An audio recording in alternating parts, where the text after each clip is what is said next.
Okay, let me get back to my presentation.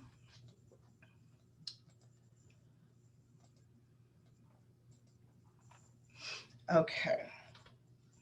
So while we're here together this morning, my hope is that I can cover some of the basic things around diversity, equity, and inclusion that I feel like are absolutely imperative that you have a clear understanding of before even diving into how you can improve upon or bring in DE and I, diversity, equity, and inclusion initiatives in your company.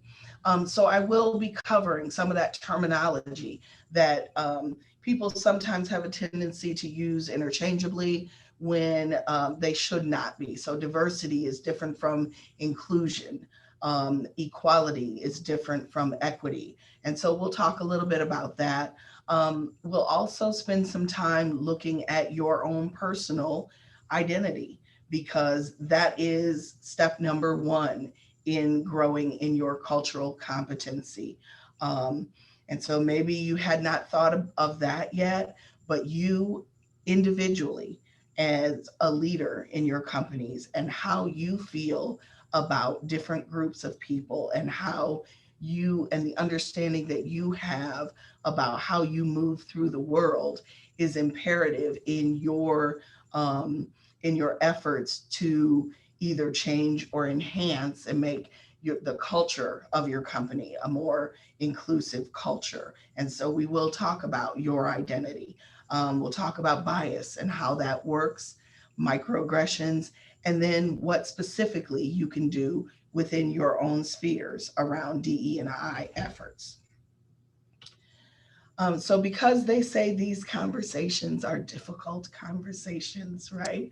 I feel like it's necessary for us to at least have some agreed upon ground rules. So these are the things that I'm asking of you this morning. I'm asking you to listen actively. What I mean by that is, as human beings, we have a tendency to listen to respond, right? We're waiting for that other person to finish saying what they have to say so that we can then respond with the important things, right? So this morning, if you could, try very hard to listen to hear, listen to understand. And if at any point, again, you have any questions or comments, please unmute yourself and go on ahead and interrupt me. Because I've got this little panel over here, due to me sharing my screen, it would be hard for me to see the chat as well. But you're welcome to use the chat. Emily has agreed to help to watch that for me. Okay. I would, again, like for you to participate to the best of your ability. I'm asking you to speak from your own experiences. Obviously, you individually do not speak for any entire group. You do not speak for women. You do not speak for the LGBTQ community. You do not speak for your race or your ethnicity, but speak from your own experiences, please. Don't be afraid to respectfully challenge one another. The key is that you want to challenge someone's ideas or challenge their beliefs rather than challenging the individual themselves. Be conscious of your facial expressions, your nonverbal responses. And again, I am not trying to convince you of anything during this time that we're together this morning. I am telling you the things that I have learned in my experience in the DE and I realm. Um, and obviously, you are welcome to disagree. Um, the point is not for you to necessarily agree with everything that I say, but to gain a deeper understanding, number one. And number two, my goal is to plant a seed in your mind. Even if that seed gets planted because I have said something that thoroughly irritated you, which may happen. Um, because I tell my daughters every day, well, I don't tell them every day, but I tell my daughters that I feel like I'm changing the world every day in my job. Um, no, I'm not out protesting. I'm not, but everyone has their own realm. And my way of changing the world is to plant a little seed in the minds of everyone that I have an opportunity to speak to. in the hopes that later on you will have a conversation with someone else about it. And therefore, the information gets spread. And hopefully, everyone eventually will start growing in their cultural competence.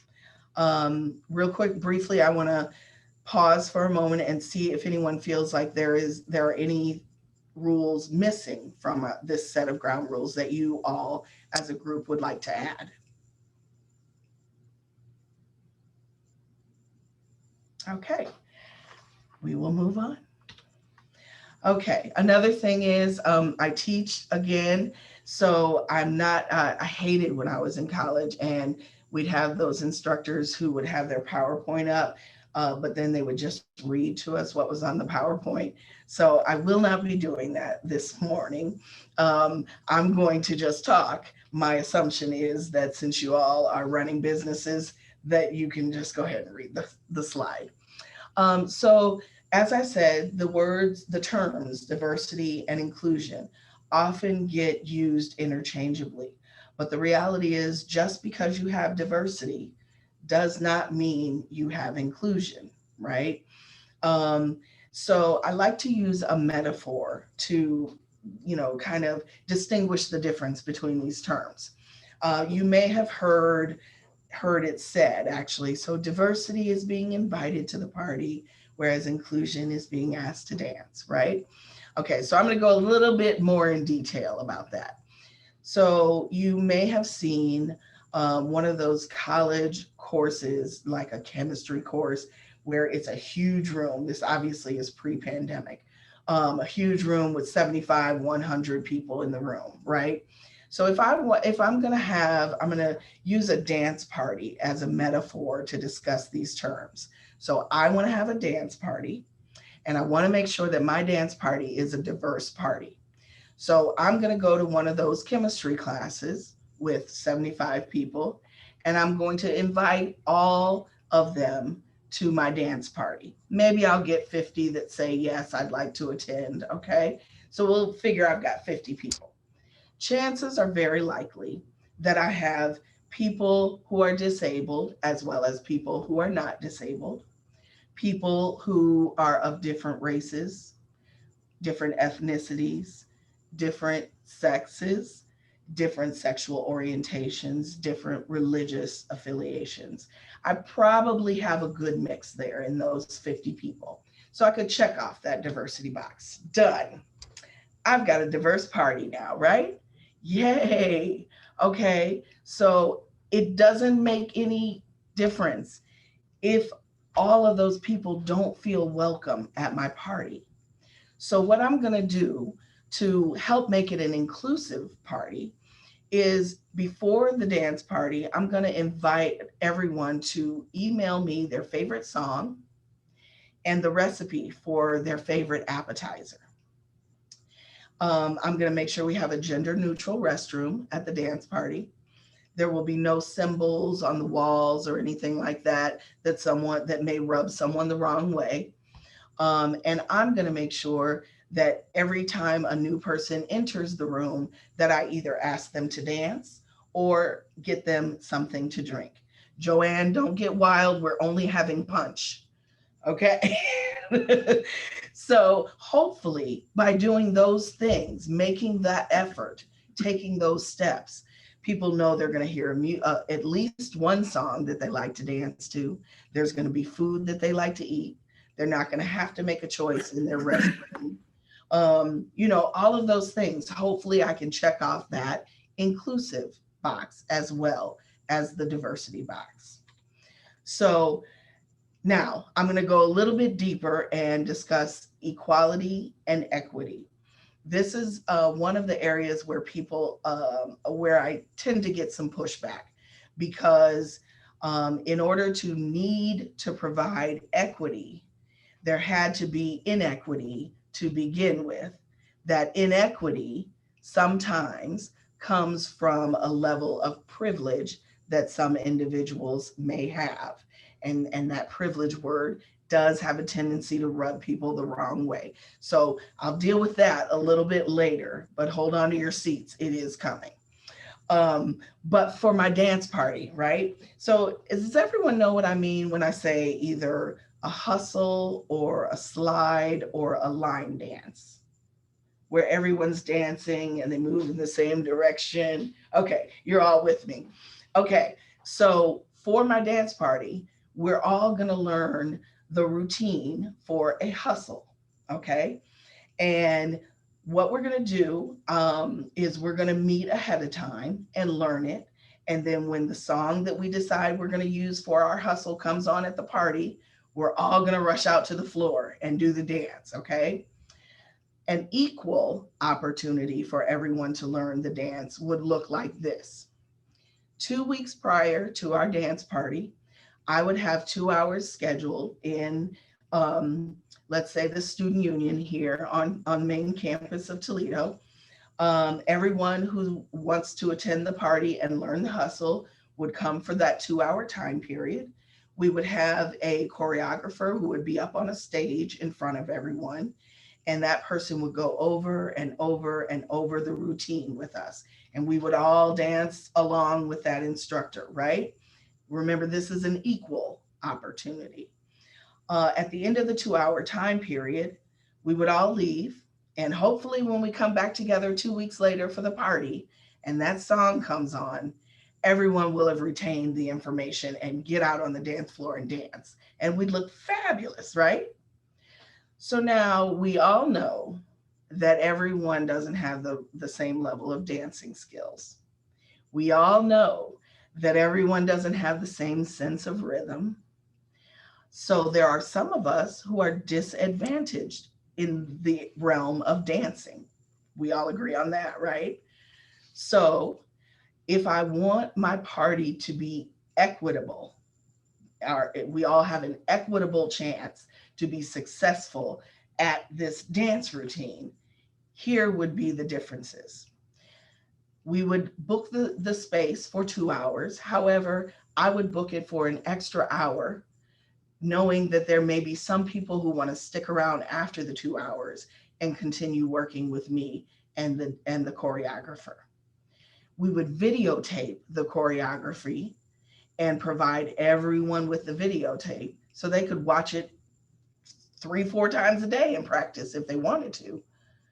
Um, Not just the choreographer would not just stand up on a stage in front of everyone, but they would move around through the room and offer individual instruction to people who might need a little more guidance, right? Um, and I would stick around if they needed more help. So hopefully, in that way, I will have provided an equitable scenario for everyone to be successful when our dance party comes. Does anyone have any questions or comments about those 4 terms before I move on? Okay. Okay, this is it. This is our office. We're a team of two working our tail feathers off. Okay, so just quickly, I want to go over the federal laws that guide the work that comes out of the diversity and inclusion area, right? So there's Title VII of the Civil Rights Act of 1964. You can't discriminate based on one's race or ethnicity. Americans with Disabilities Act. You can't discriminate based on one's disability or lack of a disability, right? Title IX of the Education Amendments says you cannot discriminate based on one's sex. So I just brought up a few terms there that I also want to clarify. Race and ethnicity. I want to go over briefly the difference between those two things. Ethnicity is based on your lineage or your heritage, right? Your ancestors. What countries were they from? That is your ethnicity. And you can, according to what is it called? 23andMe and the other service, you can draw someone's blood or analyze their saliva and determine what their ethnicity is, right? Race is a social construct. You cannot draw someone's blood and determine what race they are because race is based on physical characteristics and is very subjective. So Stephanie and I may be looking at the very same individual, but Stephanie may see them as Black, whereas I may see them as white. And so race was created by our society. The concept of race is not a scientific fact. And so you can't determine one's race based on their physical body at all. So those are the first two terms I wanted to cover with this slide. The second two are sex and gender. Sex is a biological fact. The medical doctors examine your body at birth and decide whether or not you are male or female at birth. It is assigned. Gender is a social construct. Our society has decided what men look like, what women look like, how men dress, how women dress, and so on and so forth. And there is a continuum on which many people fall between the way a woman looks and the way a man looks. There are different gender identities as well as different gender, oh gosh, oh my gosh, getting old sucks. The word just left my brain.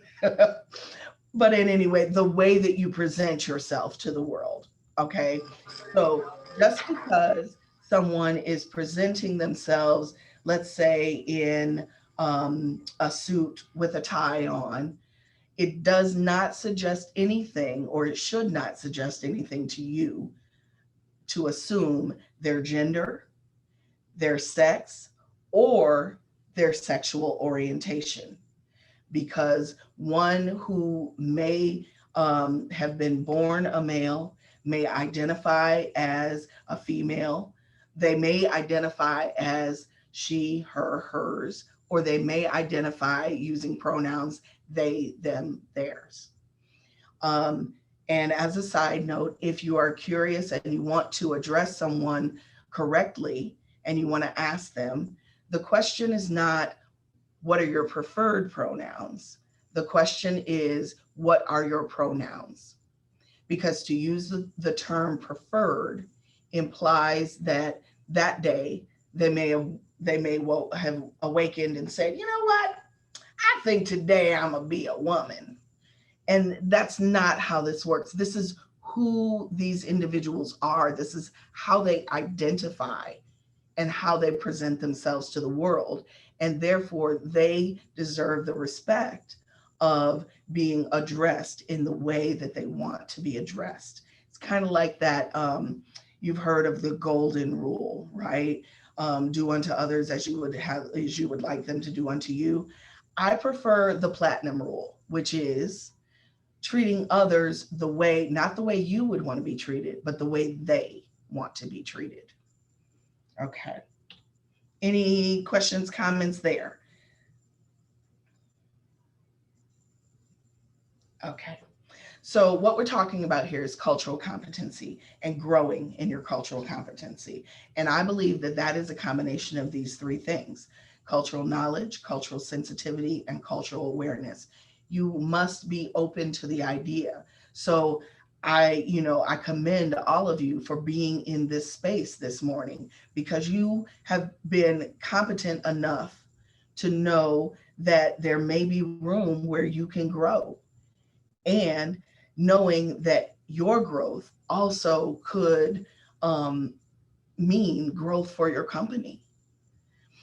So again, though, this is a lifelong process. It's a process. There's no badge that you're going to get when you finally get to the end that says, I am now culturally competent. That doesn't happen. I'm still growing. I have, just to share with you, my 15-year-old over the course of the last year and a half informed me that their pronouns are they, them.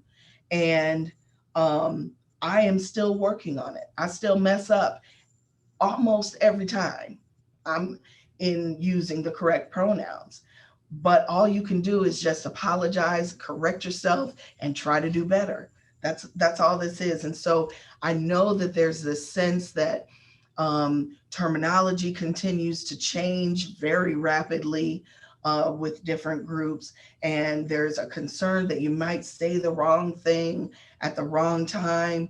And I promise you, if you are being authentic, if you are coming to people honestly wanting to know so that you can grow, people will feel that and will sense that and will respond appropriately.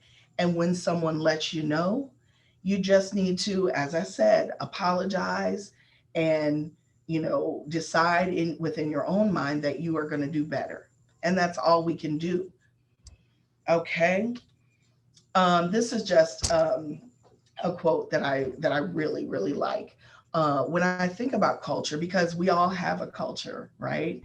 Um, in our country, many white Americans have thought to themselves that they don't have culture, that culture is something that those people have, other people have, right? But there is a white culture in our society.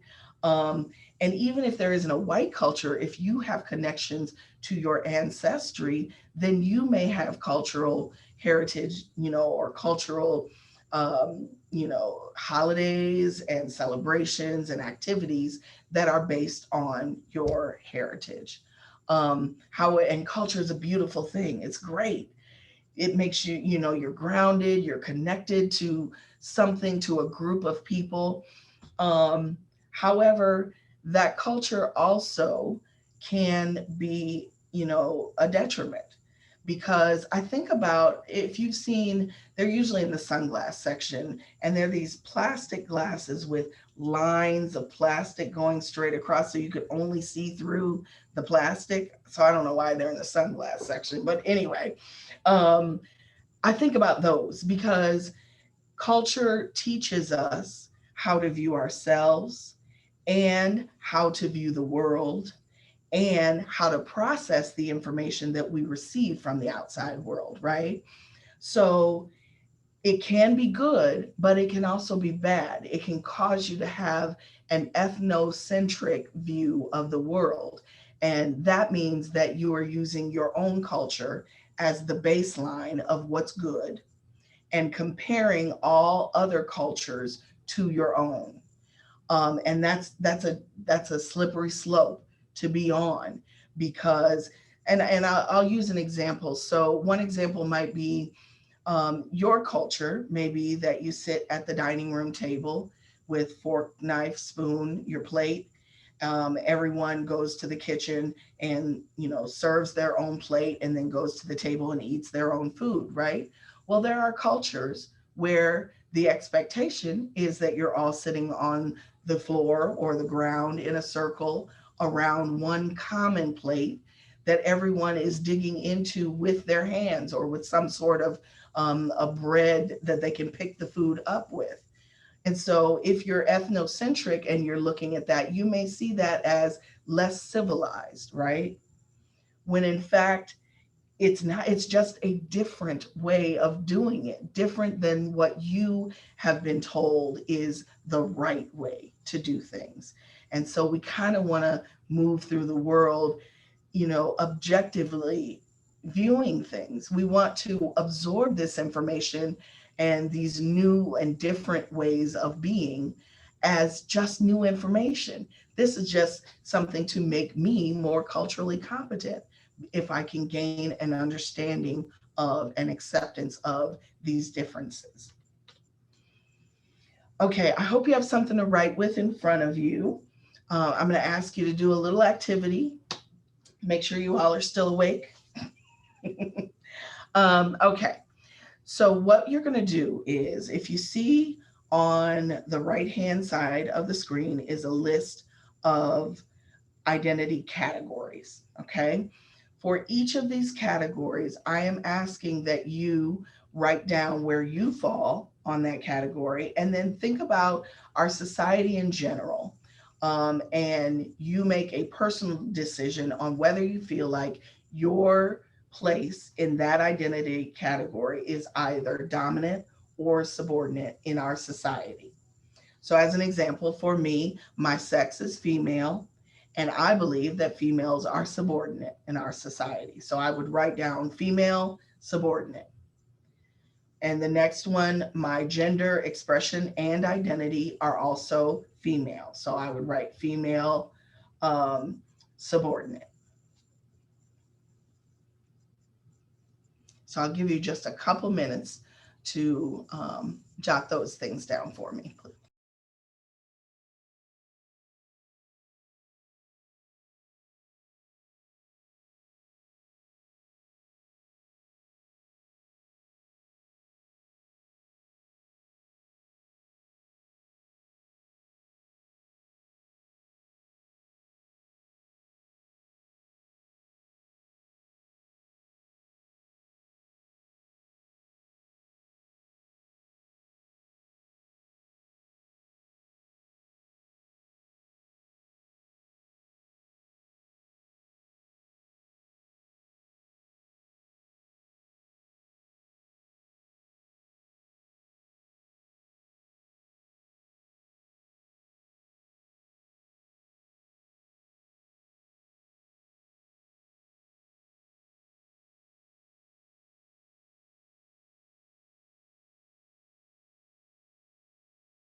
Okie dokie.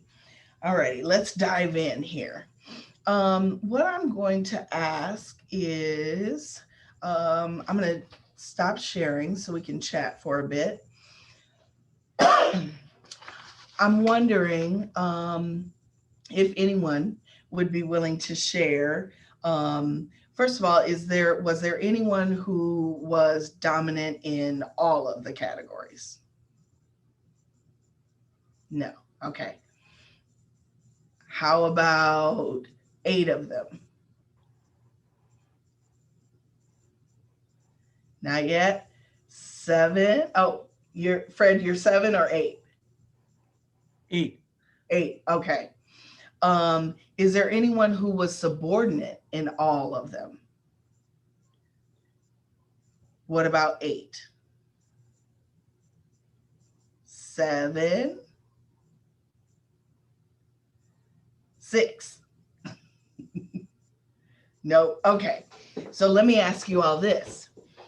Would someone who's willing to share, would you share with me which of the identity categories you think about consciously on a daily basis the most?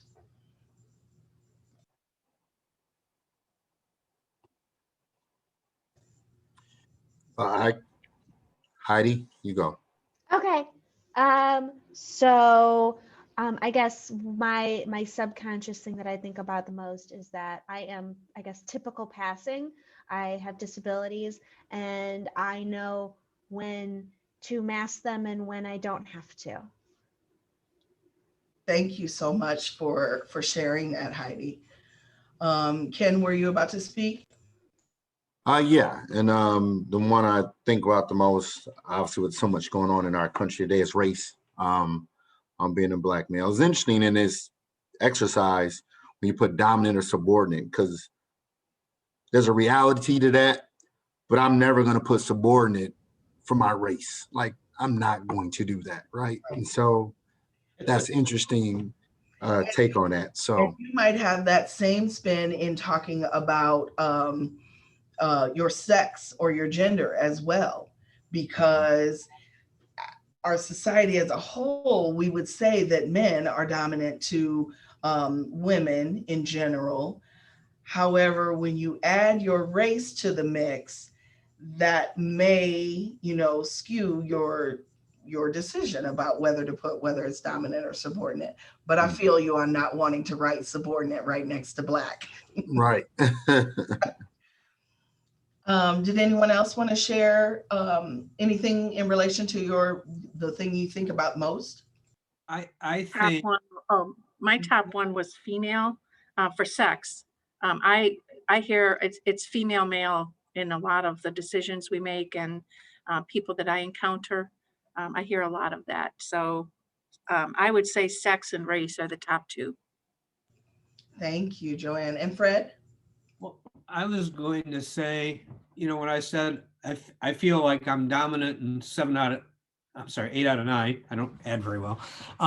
In 8 out of 9, and grateful, and therefore you can presuppose grateful and blessed in many, many areas. And you have conversations nowadays. I have conversation nowadays with people that are so resentful about so many things, and they're conversations that are hard to participate in because there's so much hatred, and I can't believe these people that they, and I think that, at least from the experiences that I have, they just don't have a real appreciation for what it's like to walk in those people's shoes. That probably if they took this, they'd have a whole lot less of the D's that I have. And the people that I'm talking to just don't have, I don't believe, and maybe I'm being egotistical, they don't have an appreciation for what it's like for a lot of these folks that they're so quick to criticize. That's my feeling. Yeah. It's very interesting because last 2020 brought about some big changes. Um, and I think there are positives to those changes, and along with the positives are going to come some negatives as well. So whereas I, as a Black woman, am watching, the protests, and I'm seeing how many white people are there, and it's encouraging to me. Um, but a little further removed from that, now we're getting individuals who I would deem to be privileged in our society, arguing that they are being discriminated against, because of their dominance position in our society. And so it's just, but as a sociology, to me, it's like so interesting. Oh, yeah. I just had a conversation with someone the other day about how the idea of color blindness, right? We've heard people say, I when I look at you, I don't see color. By the way, don't say that to anyone who's Black, okay? And here's why. If I were to describe myself, I would describe myself as a Black woman. Always. That would be the first to come out of, even before I said I was a mother, I would say I'm a Black woman. And so for you to say to me that when you look at me, you don't see my Blackness, first of all, you're lying. Because, I mean, I'm Black. But second of all, you are negating the primary piece of my identity to me. But what I realized the other day in this conversation that I was having is that white people sometimes have a tendency to not want to call me a Black woman. Like, they want to say, that woman over there in the polka dot shirt. Or any other way they could describe me besides just saying I'm Black, in an effort to not offend me, right? Let's just track that thought process. If you think that calling me Black out loud, which is a fact, right? If you think that calling me Black is offensive, then in your mind, you think that Black is a negative thing to be calling me, and you don't want to offend me with that negative thing. But let me give you the other side of that. The fact that I call myself Black first indicates a level of pride. To me, I am proud of the fact that I am Black.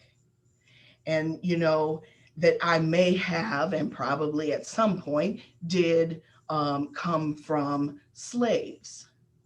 Because when I think about slavery, I know that the Europeans went to the continent of Africa and stole the strongest of the people from that continent on the West Coast. And then I also know that 15% of those that were taken from the continent died across the water, right? So many so that sharks changed their migration patterns to follow slave ships because they learned that bodies would be tossed overboard. So that means the strongest of the strongest made it to this continent. And then the strongest of the strongest survived slavery and Jim Crow and the civil rights movement and beget moi. And so I'm proud of it. So when you think, these are the things that cultural competency allows you to do, is to track the train of thought, the things that are happening in your mind before you open your mouth and to start talking, before you decide the action that you're going to take. There are things that your brain is deciding for you. And so you need to be conscious of those things. And that's what growth in your cultural competency allows. It allows space for you to be aware of why you're deciding to say what you're about to say, and maybe hitting that pause button and thinking it through. Because often when people commit microaggressions, which we'll talk about in a bit, oftentimes they haven't even thought about what just came out of their mouth. But if you say to them, wait a minute, let me understand what you just meant, or do you realize you just said, sometimes all it takes is for people to slow down long enough to hear it again and then think, oh shoot, no, wait, I know that is not what I meant to say at all, right? Okay, I'm gonna go back to sharing. I have a tendency to start gabbing, and then and then I take up too much space, too much time here. Okie dokie, where were we?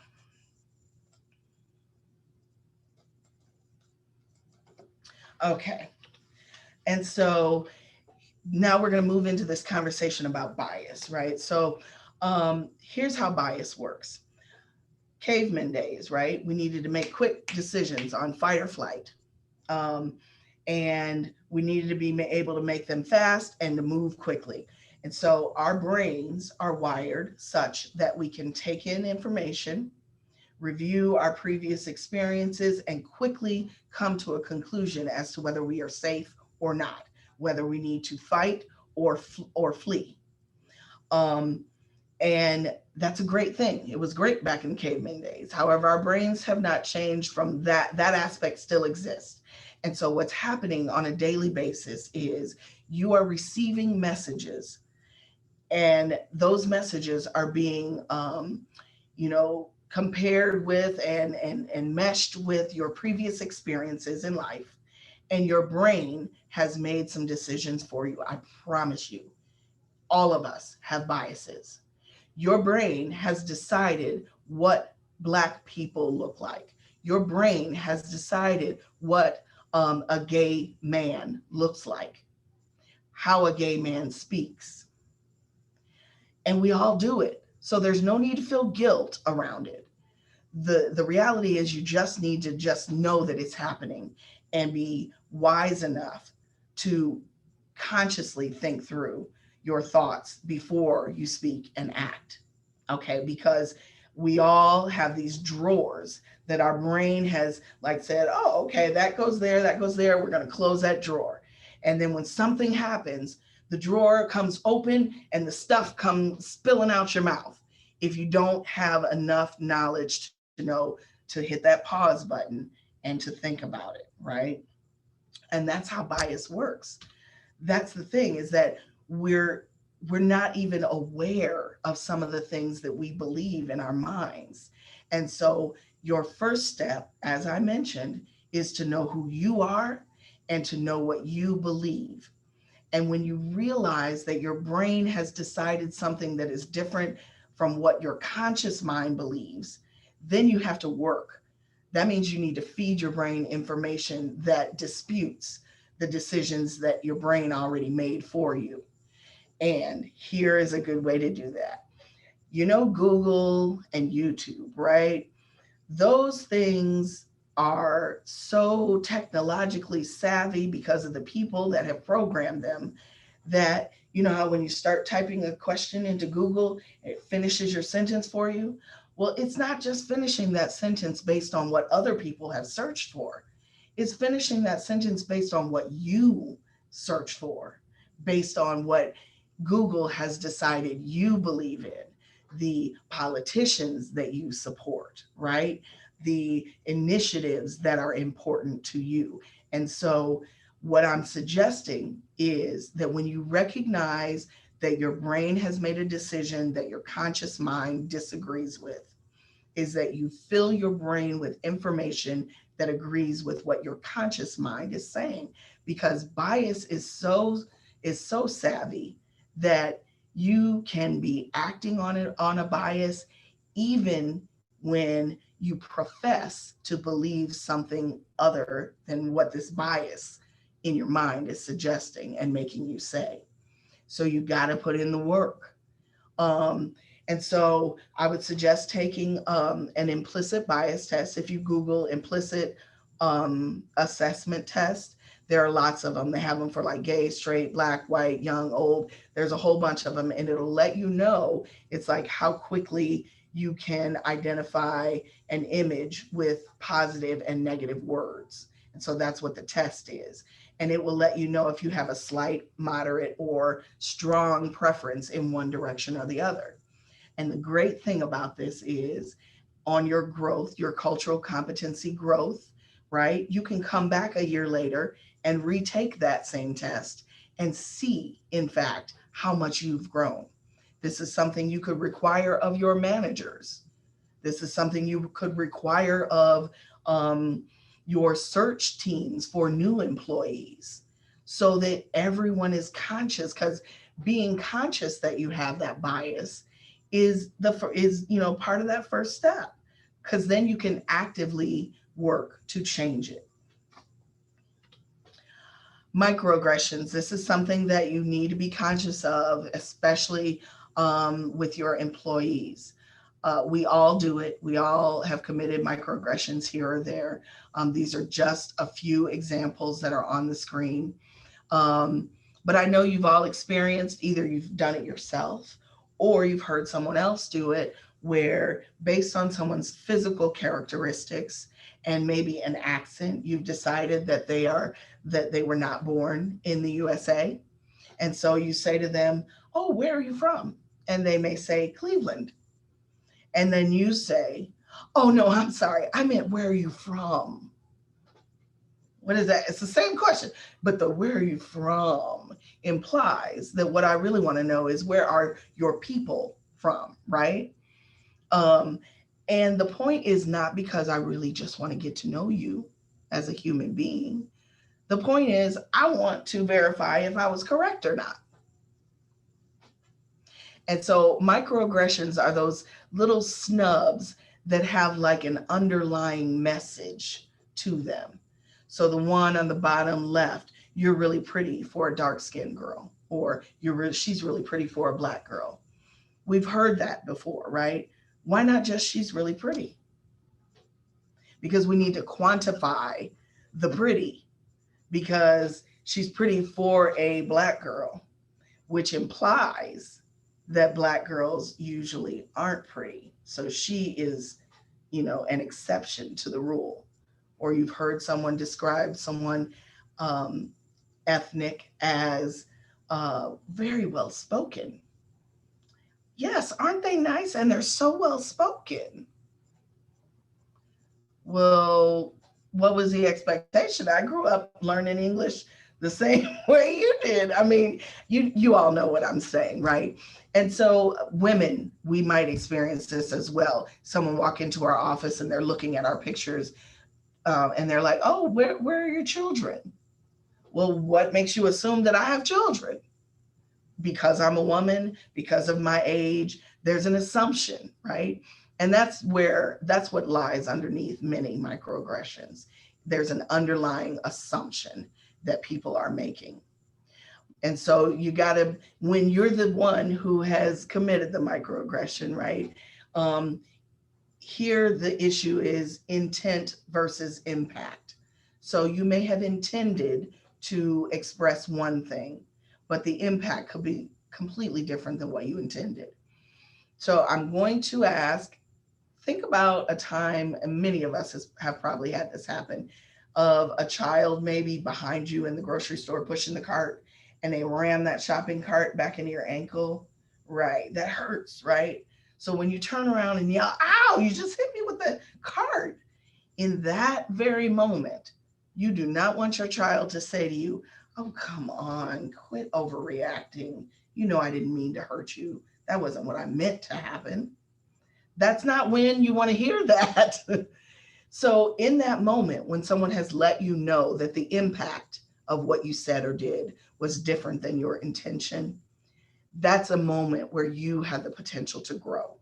So, you want to ask some questions. You want to attempt to understand where they're coming from because it's an opportunity for you to grow. And once you've asked those questions and you've said to them, oh, now I understand, I'll do better in the future, then you can enter in, by the way, you know, I did not mean for it to come to hit you in the way that it did. That wasn't my intention. Okay. Any questions, comments over bias or microaggressions? It's interesting, a common aggression or a microaggression that I realized that I was doing previously is it alludes to what the guy has in the upper right corner. Is there was a gay guy that worked for a company that I was with, and every time I had a question about something in the homosexual community, I would ask him. And it just never dawned on me that he's not the know-it-all of homosexual community, but it was like, hey, why don't I ask you when I can just go look it up myself, right? Instead of coming to him and asking him all of these questions. And it was just interesting. I never thought about that. He didn't bring it to me. I had learned about it in another course, and it dawned on me like, wow, you know, that's what I'm doing. So sometimes you don't notice that you're doing things until something like this, and you're like, wow, that's what I'm doing. Absolutely. And that's exactly why you got to do your inner work, because when you spend the time Googling stuff that you don't usually Google, and you end up falling down that rabbit hole of information, it's an opportunity for a whole plethora of information to come into your mind for you to see the world in a completely different way. And it's really interesting that even though I bet you can, people ask you all kinds of Black questions, but even someone who is on the receiving end of it can sometimes miss it when they're the ones dishing it out. And so, yeah, like, I mean, it's tricky stuff. And that's why people say, well, I don't want to be walking all around on eggshells. Well, I'm sorry, but if you want to grow in your cultural competency, that's part of the process. I'm sorry, go ahead, Heidi. I was going to say one microaggression that I hear a lot is people who are really they have well-meaning, but they'll say things like, oh, well, we don't want anybody to stick out. My children are disabled. And I'm like, you're making the assumption that who they are is bad. Yep. And so, one of my children, he's pretty autistic. I'm like, there's nothing about him that doesn't stick out anyway. So and that's fine. And he's really cool just the way he is. But it's like when the principal tells me that, I'm like, oh, so we let these other kindergartners, just try to guess what's going on over here. Like, that's not going to teach those kids how to be his friend, because they're in kindergarten and clearly even the 40-year-old principal doesn't know how to be his friend.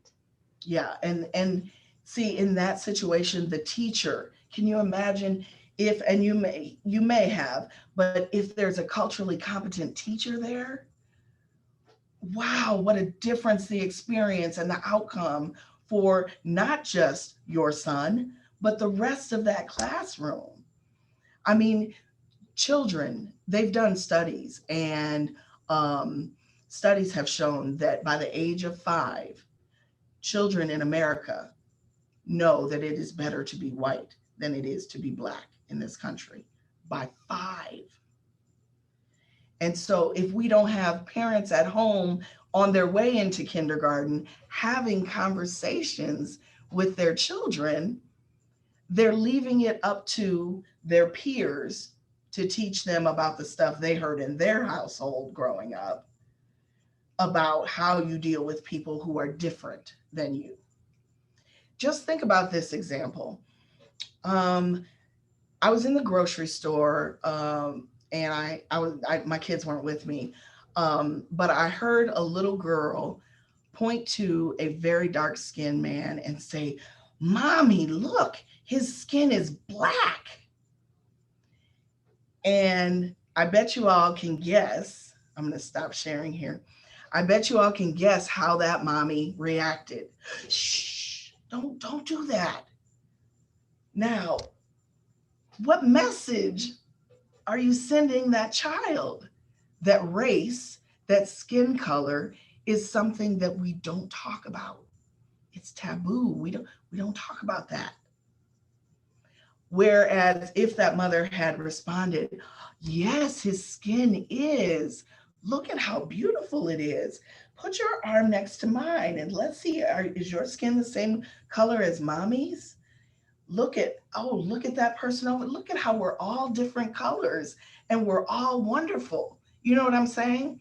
Or you're driving through the hood and you hit that lock button on your door, even though you have automatic locks and you know that it's locked.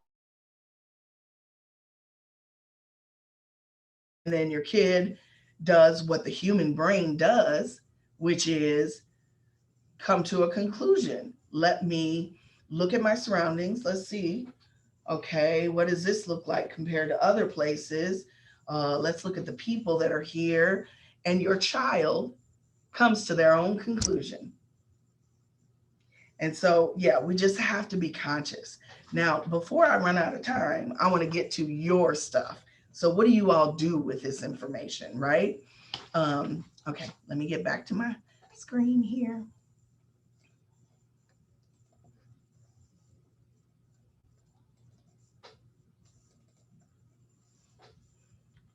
Okay, so here are the benefits of a diverse leadership in your company. Financial performance. So, according to a 2017 McKinsey report, companies that have leadership teams that rank in the top 25% for racial and ethnic diversity are 33% more likely to outperform their industry peers in terms of profitability.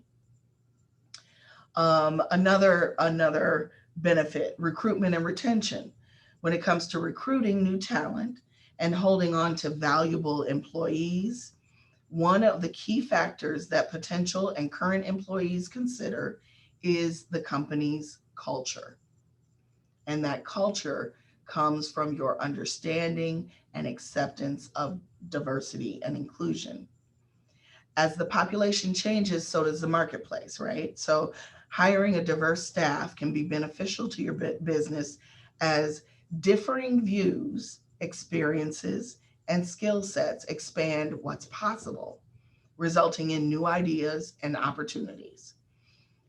These innovations can also expand your markets as customers often find it more appealing to work with someone with whom they can relate. Diverse opinions bring new perspectives, which can drive business success. And then the last one improves employee engagement. An additional benefit of a more diverse and inclusive workplace is happier employees, which translates to a more engaged workforce.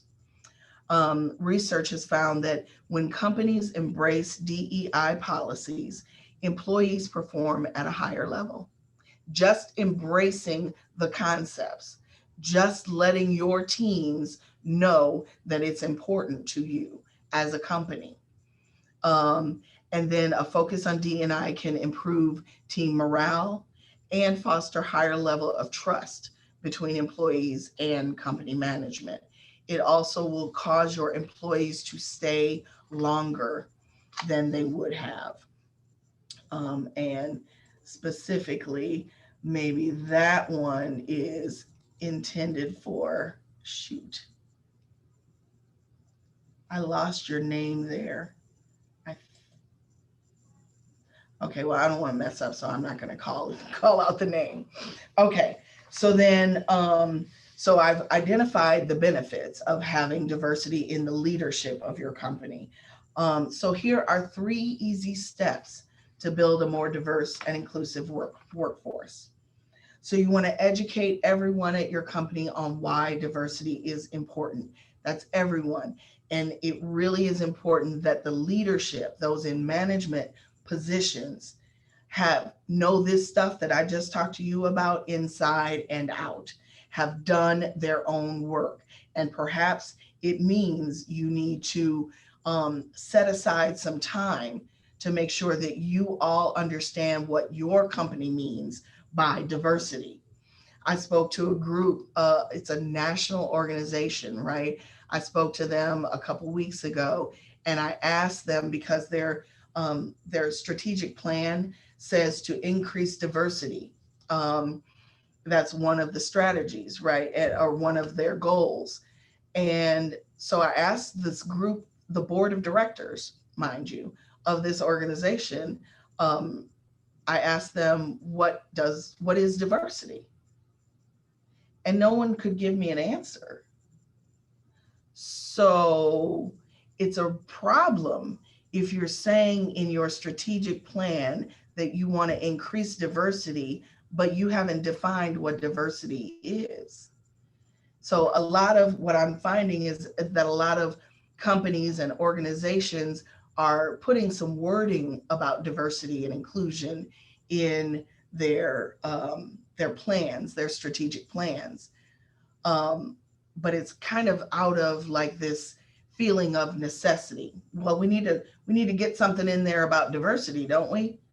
Kind of similar thing happens in search committees for new employees. Well, we got to get one question on there about diversity, right? And so what I'm challenging you to do is to not just put it in there just because it should be in there, but also know what you mean.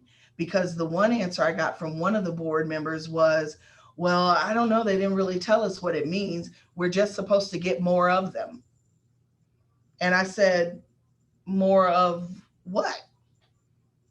So her understanding of increased diversity was they're supposed to get more of them, which is really confusing and confused, right? So you as the leadership got to get clear and make sure that your key leadership team members also are clear. And you could reach out to me on a personal note because I could help you with that. Plug, don't tell anybody. Anyway, step number 2, don't do too much too fast. So lots of places, they want to hurry up. They want to add something into their strategic plan. They want to hire a diversity trainer and shove in 3 1-hour trainings here and there over the next few months. And then they want to have an award that they're giving. Don't start so big. It's, if you think about how your company is growing and has grown thus far, it's not a quick process. And so infusing DE&I into your company and the culture of your company is not going to be anything that happens fast. So I would say start with 1 or 2 initiatives that promote diversity. And through those initiatives and your ability to follow through and assess the success of those initiatives, that sends a message to your employees that you're serious about it. Even though there's space in between, even though you're only starting with a couple or a few initiatives, your complete follow through from beginning to end of those initiatives indicates to your employees and your workforce that you take it very seriously. Um, and then number 3, enable your employees to be their true selves and create programs around what matters to them. So I would really highly suggest that you have some sort of an advisory committee or council of those who are on the ground doing the work, those first responders, if you will, to your customer base. some of those people at all different levels who can regularly get together to discuss diversity, equity, and inclusion. Because that way you're hearing from all different levels of your company at what they would like to see. And then maybe even starting with that third step before you get to your second step, and using the feedback that you've gotten from your employees to, to guide you in what your first few diversity initiatives might be. Okay, I am going to stop sharing my screen, and I'd like to open up the floor. If any of you have any questions or comments or anything that you want to discuss before the end of our time here this morning.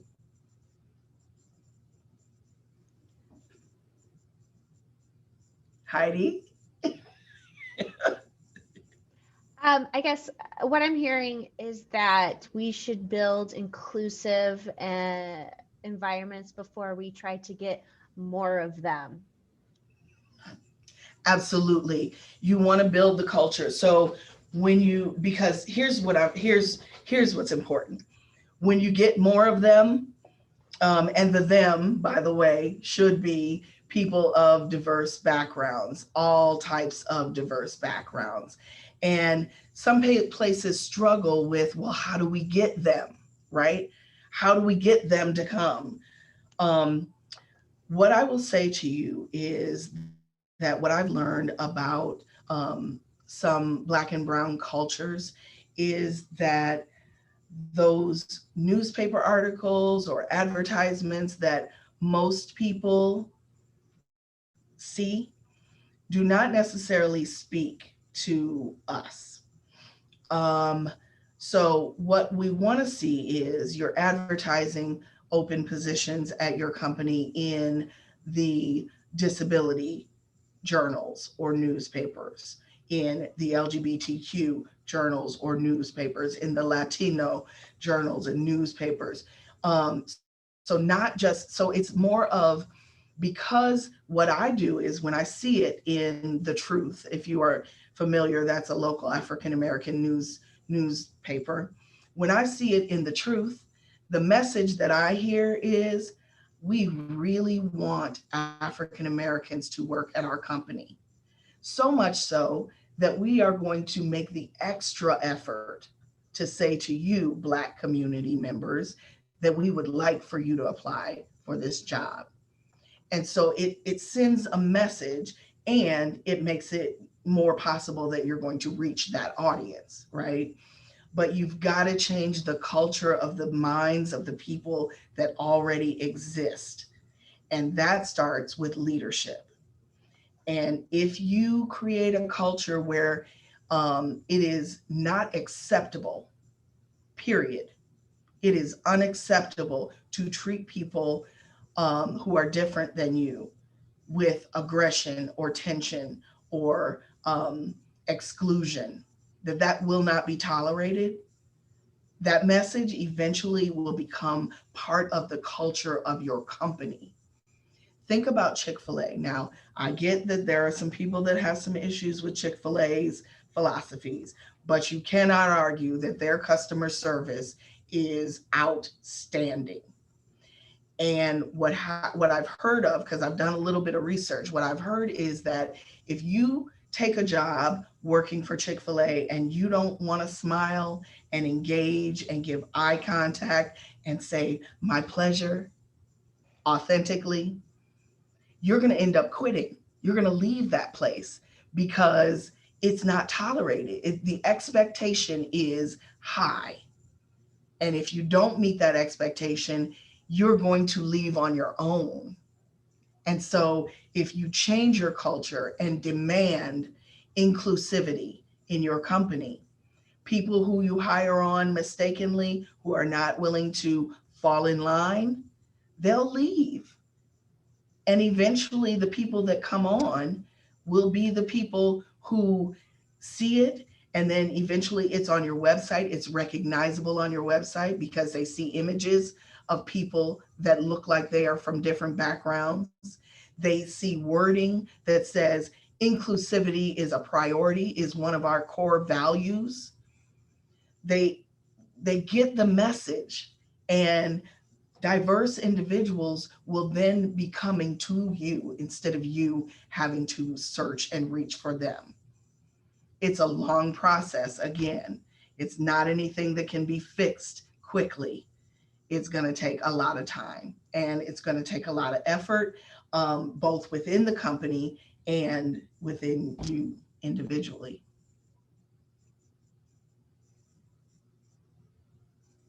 Anyone else? I hope that you got something out of this that is helpful for you. If there's anything else that you know, like a deeper level that you're interested in, please don't hesitate to reach out to Emily or Kirsten or Angie, and they will, I'm sure, grab me, because I'm happy to come back and speak to your group again. Thank you. Well, great, thank you. Actually, I've had a couple people in the chat who've actually asked me for your contact information, Malika, Okay. so I'm sure to pass that on to them. So Yeah, expect. so what I will do is I'll put my, so if it's through the Family Business Center, then that would be UT related. Okay, so I'll put my UT email address in the chat.